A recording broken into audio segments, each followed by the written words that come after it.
So honored to be joined by MMA champion and veteran and the mastermind of GCW Bloodsport, which returns with Bloodsport 10 at Penns Landing Caterers April 4th on Triller TV Plus.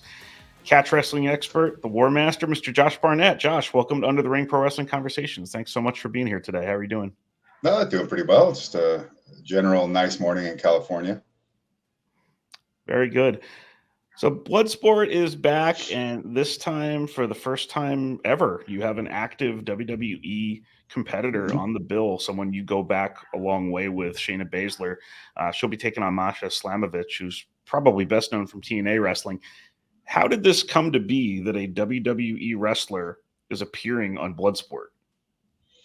I guess the easiest way to describe it is just through my relationships with people there. That's really what it comes down to. And with anybody, when speaking of a promotion, you're always going to want to, if you're going to do anything outside of it, you want a certain level of trust and consideration given to you. And it's hard to lend your toys out when there's so much money put into them and the product itself. So in general, of course, we see cross promotion happening out there in the world of wrestling, but it's really a big deal when you think about all the different things involved with it and the value of some of the athletes that are going back and forth. But fortunately, through relationships I've cultivated over the years, something like having Shayna Baszler at GCW Bloodsport it's a reality now. And I'm just super, super happy and honored to be able to do it. And I know that Shayna is going to do fantastic. I should know. I've been training her her entire career. Wow. And I noticed even in the follow-up social media, it was said you never know where wrestlers are going to come from on a show like this, WWE, NXT, Stardom. How much does that excite you, both as a promoter and as a fan, to see this kind of thing? I know that's kind of like what the Japanese wrestling DNA was sort of built on, was crossover and unique styles and fights and that kind of thing. Well, I do want to bring unique styles, unique matchups with Bloodsport and with the loss of this type of pro wrestling over the years. It gives me an opportunity to even grab people from what may be more active and common viewership to the fans. A wrestler you wouldn't expect to be like, let's say, John Morrison.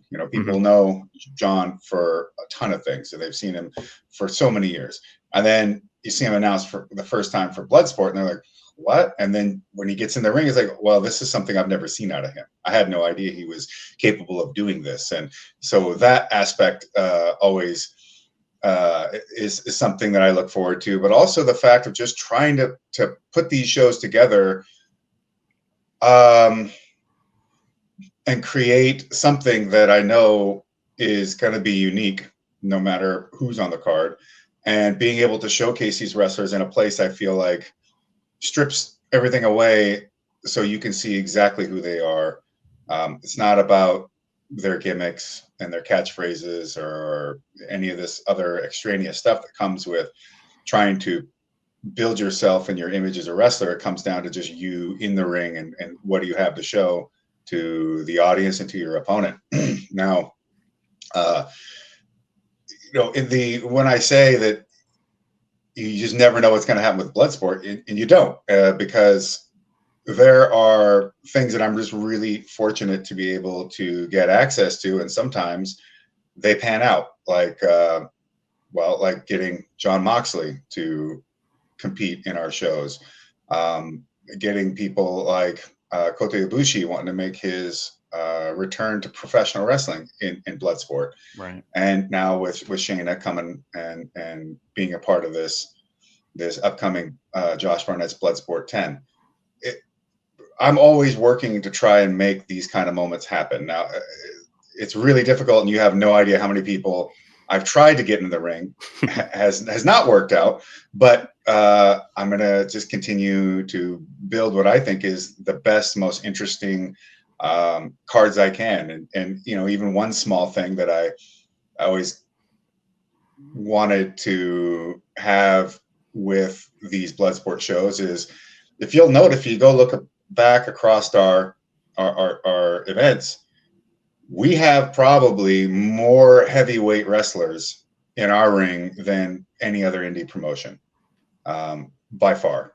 Our cards are, you know, we've got a variety of weight classes, and we'll have men and women, but on the regular, you'll even notice that, like, man, I try to put these cards together, especially if I can find guys that are true heavyweights, because there's such a rarity in indie wrestling these days. Right. And most guys get picked up by, you know, one of the big companies, but that's what we all grew up with. I mean, when you start looking into the past, and not to slight the juniors and by any means, but when people look back to those old professional wrestling nostalgic moments, it's all heavyweights for the most part.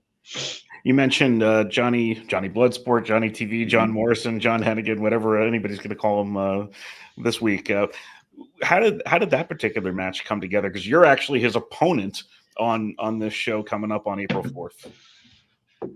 Well, he's a professional wrestler, so he's down to get in the ring with whomever and however it's presented to him. And, you know, he's undefeated in Bloodsport. And while people still don't really think of him as like a shoot guy, he's got a collegiate wrestling background. He's an insanely incredible athlete. He's 1-0 in boxing. And I mean, he's proven himself in Bloodsport in his previous matches. You know, he's got what it takes. And it's because he likes to poke and prod and troll and mess with people, and you know, bring a certain level of comedy and ridiculousness in and around what he's doing in pro wrestling. But don't let that completely blind you to the fact that that John is a serious competitor. He's been around as long as he has. He's held titles in every company just about he's been in. Yep. So he is a serious contender. Do you expect more of this type of thing from WWE here and with other promotions? And you mentioned it a little bit, but I was kind of wondering too, like, who else fits naturally into the very unique format that you've got here? Oh, you mean from people specifically from WWE? From WWE, or really from anywhere? Just there's a lot of them. There's plenty. Although, you know, who would be available from these companies to come and work the show, it's a different story. And hopefully in time, more of these sort of things can happen. And I'm not sure if people are aware of how many New Japan pro wrestlers have been on Bloodsport shows too. Right. And again, that's from my relationship that I've had with New Japan, going all the way back to 2002. So, you know, before I get to throwing some names out there. I try to create this show as a neutral body, as something that stands alone and apart from all the rest of pro wrestling's politics and ratings wars and so on and so forth. We're not out there thinking about competing with anyone else but ourselves, and being capable of making the absolute best shows in the spirit of how I am trying to build Bloodsport to be. That's it. And with focusing on that, it helps to keep your eyes forward, but also demonstrate that whether you're New Japan Pro Wrestling or AEW or WWE, I'm not here to get into any competition with them. I'm not here to do anything but to build a place so that wrestlers first and foremost can shine above all. And I think, you know, the more they can have confidence and trust in me maintaining that environment, the more these type of things will happen. And I love giving people opportunity, and that's, you know, a huge reason to do this.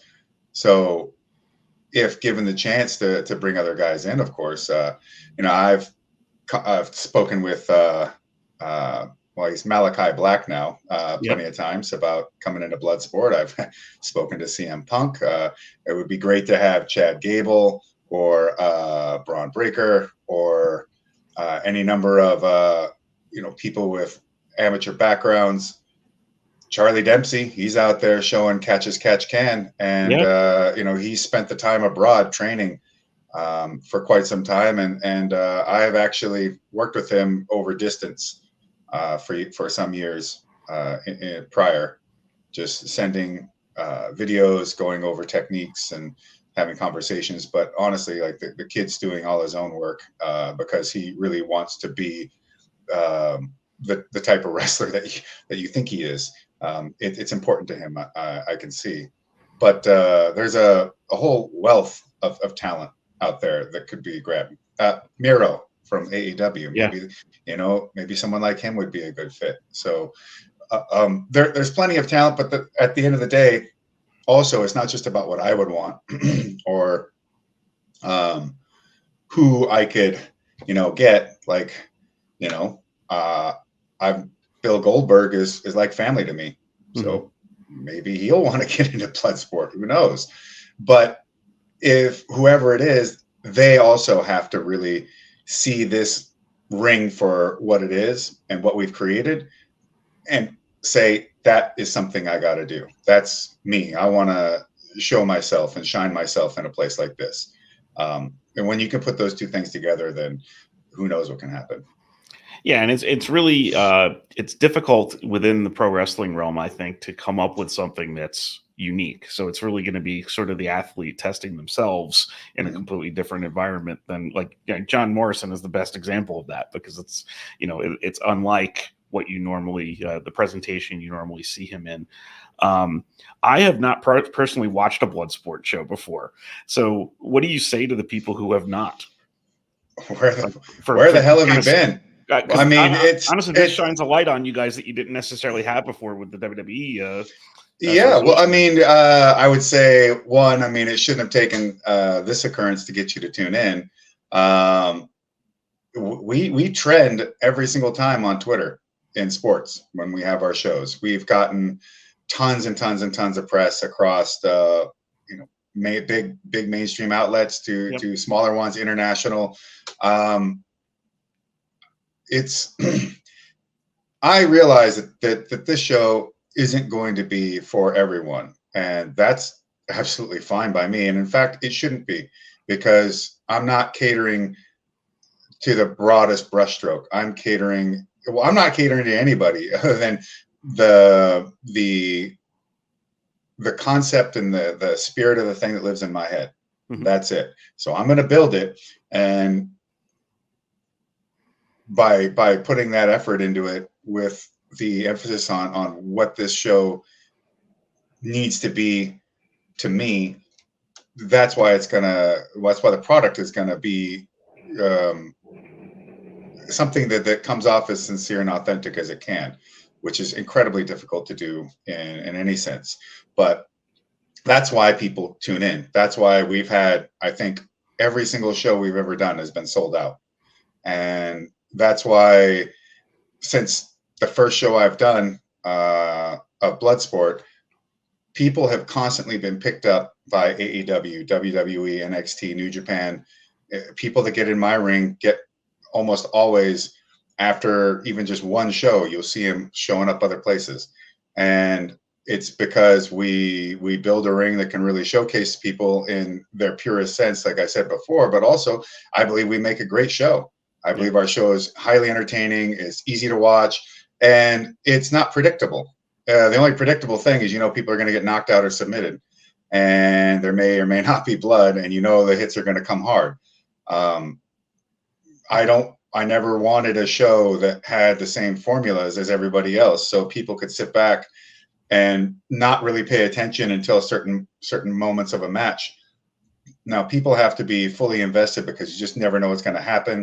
It's not about people's finishers. It's not about people's catchphrases. It's not about any of that. This is just pure raw wrestling, professional wrestling, and the hardest hitting version of it is at that. And if that's, you want to see people really giving it their all and striving with everything they got, then this is the show for you. And for me, fortunately, when you make a mistake and you don't check something out, you could always go back and binge all the past ones anyway. So That's you know, true. it for me is just, to be honest, there's a lot of stuff out there and there's a lot of options. So it's kind of hard sometimes to, when life gets in the way, pick what you want to do and what you want to watch. So. Well, sure, and I think that people, to some degree, they're gonna fall into that which they already do. That's it's really common for most folks. But I can say with what it is that we do, nobody else is doing it. I know Right. there are people out there like, oh, what about this show? No, whatever show is out there that's trying to emulate or copy what we do, it is not the same. If I am not involved in producing the show and putting it together, then no matter how much it's got a ring with no ropes, that people are trying to work a similar style or any of these sort of things, it's not the same. It is just it's just a copy.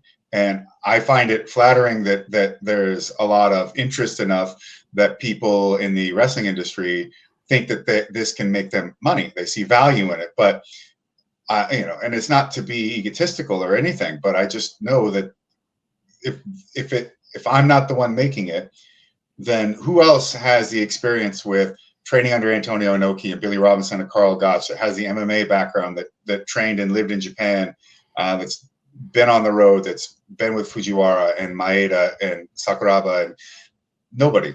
There is nobody, especially in the States, that has that background and that kind of experience. So why would they be able to create what we're doing here?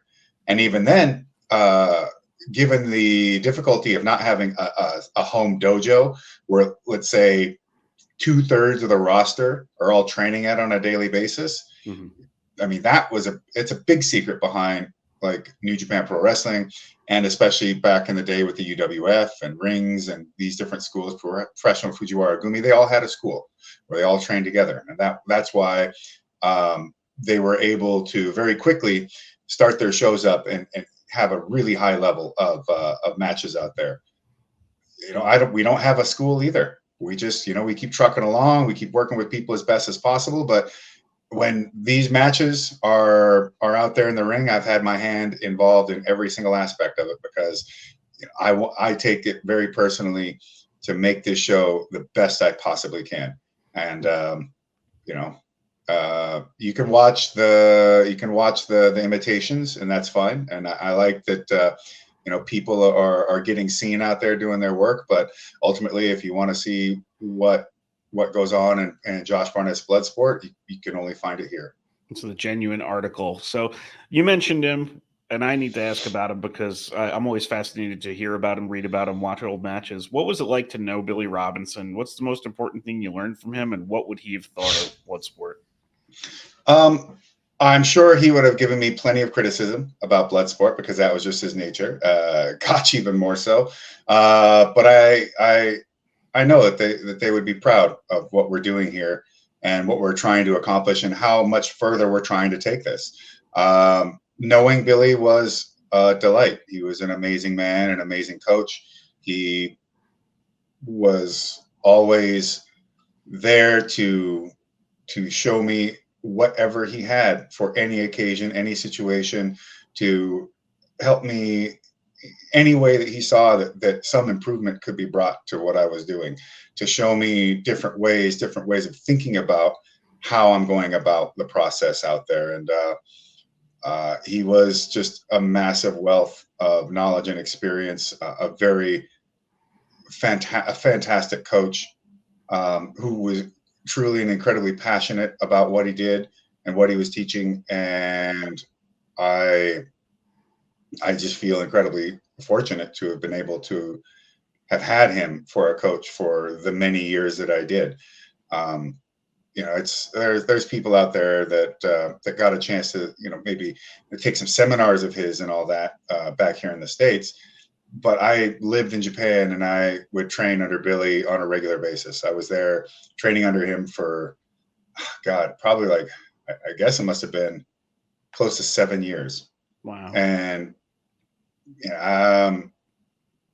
what he has shown me lives on through what I teach others, through Bloodsport, through Shayna, it just through Tim Thatcher, and I just really want to do things that, in a sense, keep people like Inoki and Billy and Carl alive, because they were so important to me. I think it's not even an argument that how important they were to professional wrestling, and I don't know any better way to honor your mentors than to do something like this. You mentioned it a little bit before with the heavyweights. What did your pro wrestling fandom look like, and how fascinated are you by the sort of blurry line between shoot and work shoot, or whatever we call anything, because it's you seem like you're kind of the midpoint of pro wrestling and MMA. Like you understand both really well. What do you mean by what did the fan base? Do you mean my specific fan base? What did your fandom look like? Yeah, when you first got interested in pro wrestling and kind of. I think that back then there were some hard lines between MMA fans and pro wrestling fans, but because what I was doing was in Japan, those that were Japanese pro wrestling fans abroad understood and were interested, and the fans in Japan, of course, were totally on board. And to them, I think that they saw with things I had said and done in leading into starting or leading into being a professional wrestler full time, and prior to even my first match, they're like, okay, this guy, we can see that he knows pro wrestling, that he's a legitimate fan. He's not just an MMA guy who thinks this might be an opportunity to get an easy buck or something like that. Because I've seen it in the past where you will see MMA guys advertised to be a part of somebody's show, and you can see when they get in the ring that they don't really have any idea what's in store for them, and they just look completely and utterly out of water, like a fish out of water in there. So that was never my intention. My position was if I'm a pro wrestler, I'm a pro wrestler. And I've always kind of viewed MMA as just one side of the coin of professional wrestling. Now, I forgot, what was your other question? It was kind of the blurry line between shoot and work, shoot. That's the way it's supposed to be. That's the way it's supposed to be. If it's not that way, then I think you're doing it wrong. It should be a blurry line. Nothing should ever be explicit to such a degree that the mystery is taken away from the fans. Of course, the fans want to know everything. They want to know the backstage. You want to know this. They want to know whether the move was botched or not, or all this kind of crap. I pride myself on telling them nothing other than what I feel like they need to know, because that desire, that thirst to be able to see behind the curtain and to have a camera on the magician's hands while he's doing the illusions, I get it, but ultimately it's a desire that eventually ruins the ability to live in the magic of the moment of these events. And I know, as much as marks want to be smart, it's actually better for us, and I say us, to be dumb, so to speak. And this is why when me and Morrow were doing New Japan, we didn't want to know the results. We didn't want to watch a match ahead of time. We just wanted to feel it and watch it and be there in it. When I'm at shows, I don't ask. I don't want to know who's going over. I'm not interested unless it's a deliberate, unless it's Bloodsport and I have to know. Then I'm not interested. I want to be someone who can be there and let whatever is being done in that ring be presented to me sincerely, and without me trying to deconstruct it or overly analyze it. I just want to allow myself to feel it, to see it and experience it, because pro wrestling is not about moves, it's about emotions. And we need to bring a story out there in the ring. We need to show something that brings an emotional response out of the fans, something that sits in them, because people don't remember what they watch, they remember what they feel.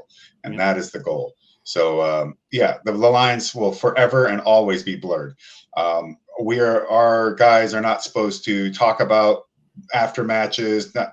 No, don't break it down. Don't get literal with it. Leave it in the air. And every time we have a show, people will comment, and I see it online, tons of comments. Hey, man, that guy got hard weighed, or I think that actually turned into a real one, or this. And you know what? I'm never going to tell them, because there's no point. There's no point. It's a lot like Cody taking a chair shot way back when in AEW. And then everyone's like, oh my God, that was an unprotected chair shot. Then everybody started freaking out and telling everyone how it was a trick chair and how it's supposed to be. It just ruined it. Just blew the thing is, everybody's concerned about Cody getting hit. Well, we can talk about when you're the people doing the bit, right? Whether this was safe or not. And that's their discussion. Not to mention, Cody chose to do that. He wasn't forced into it. In fact, it was his concept and it was his idea. But to then undermine the whole thing by reassuring everybody that it's fake, so to speak, it was now it wasted the sacrifice that Cody made for the moment. And it completely destroyed whatever could have been created out of it.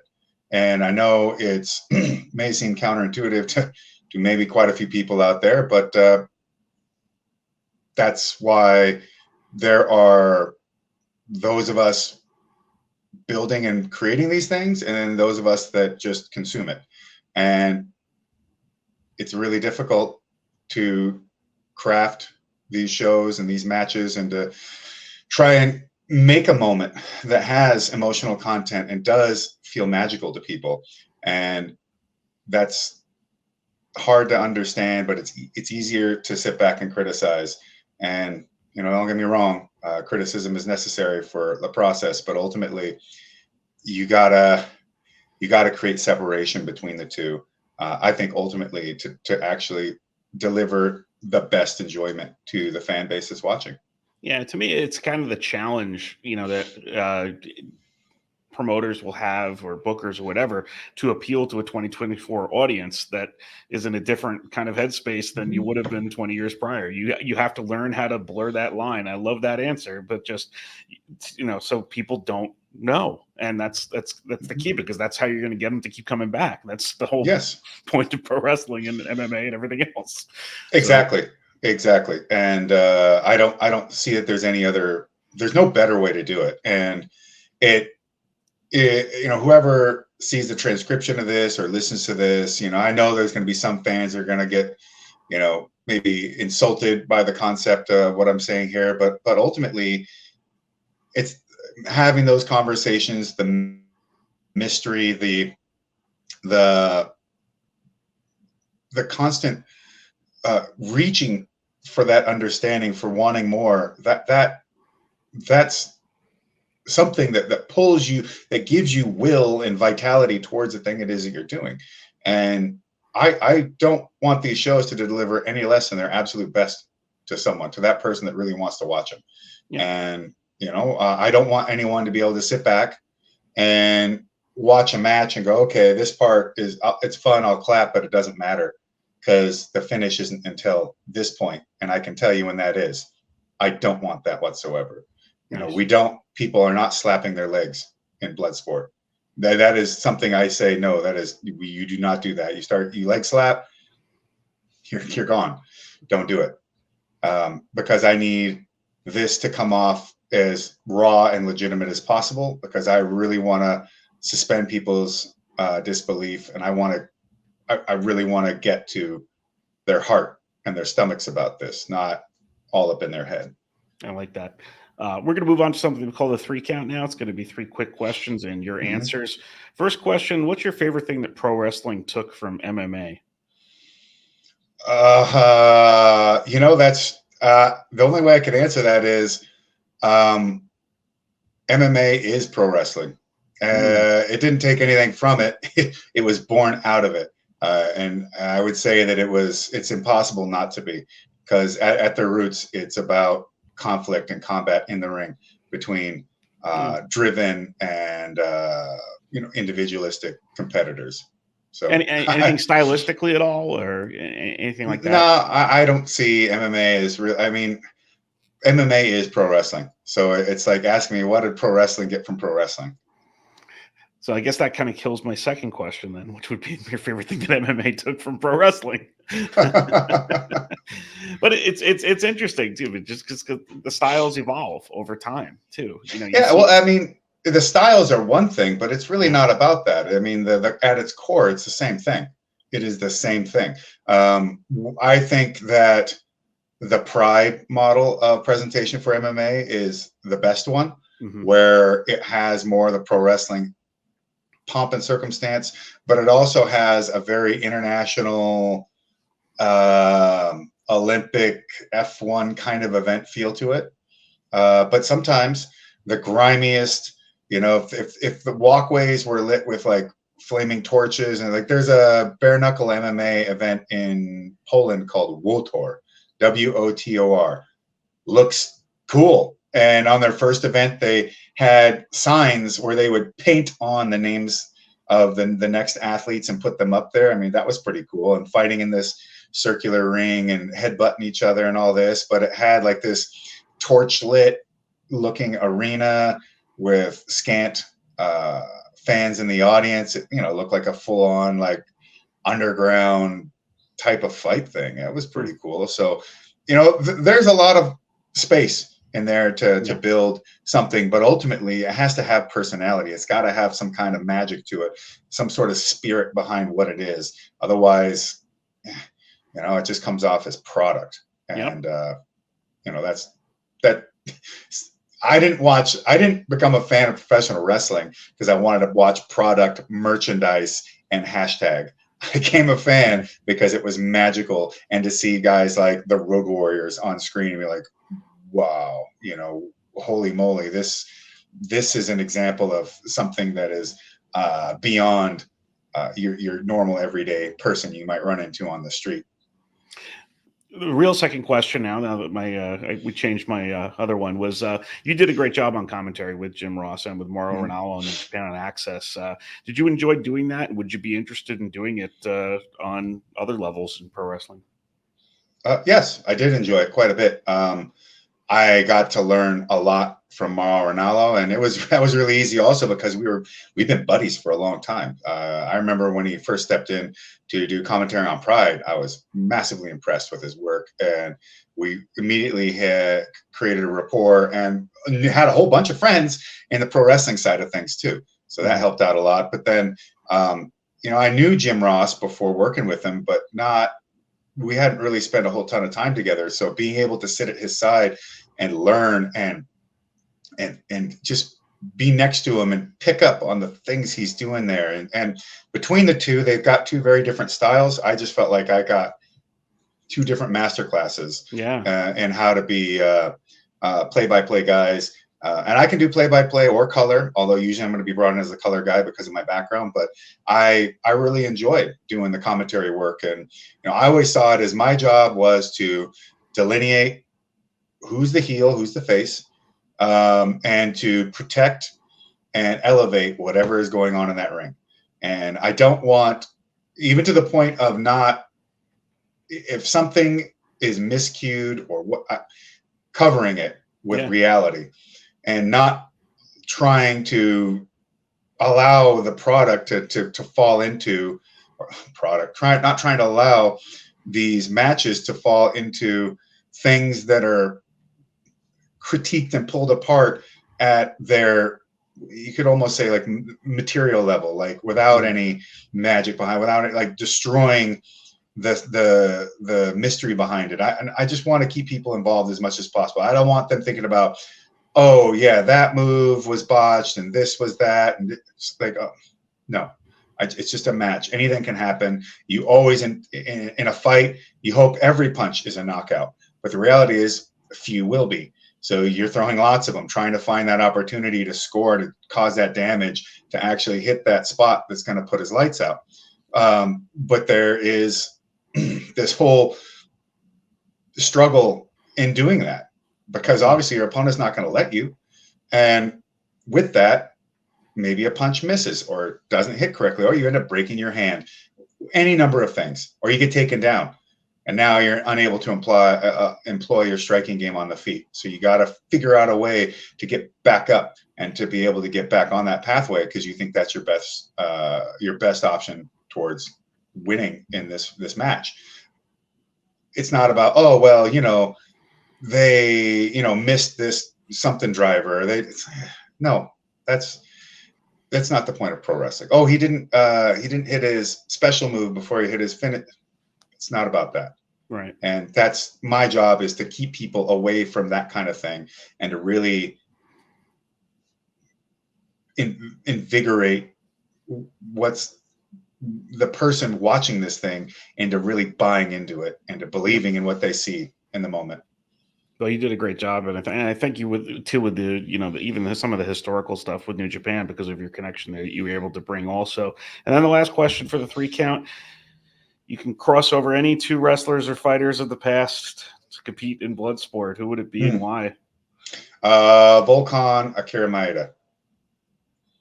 And why? Do you know who these guys are? I mean, Volkan is. I mean, these 2 particular guys are 2 of my absolute favorites, and 2 people that I have relationships with. So I'm a little biased, but Volkan was just so effortless in the ring, and his grappling and submission expertise, and just how he would take any moment of contact and make it one where everyone's holding their breath. That's amazing to do such a thing, to have everyone on the edge of their seats just because you get a hold of somebody's hand. Yeah. That's pretty powerful. And with Maeda, he's just brutality, meanness, and just dynamism all wrapped up into one thing. You just knew that he was explosive, that he could be on just these receiving end of such an onslaught, and out of nowhere he'll just come back around and just absolutely bury somebody. Beautiful suplexes, incredible kicks, and just viciousness in his approach towards his opponents and towards his matches. I had kind of some of how I developed myself as a wrestler, especially early on, was in a lot of ways a bit of an homage to Akira Maeda. Very, very good. Well, Josh Barnett, GCW Bloodsport 10, Penns Landing Caterers, April 4th on Triller TV Plus. I'm really glad I got the opportunity to do this with you today, and I really appreciate the time, and all the best with that event. It sounds like you said it's sold out, and people could watch it on Triller TV Plus now. So yes. Thank you so much for the time today. Really appreciate it. You're very welcome. And, we have all the keys, all the pieces to create something great. And so that's up to us now to deliver.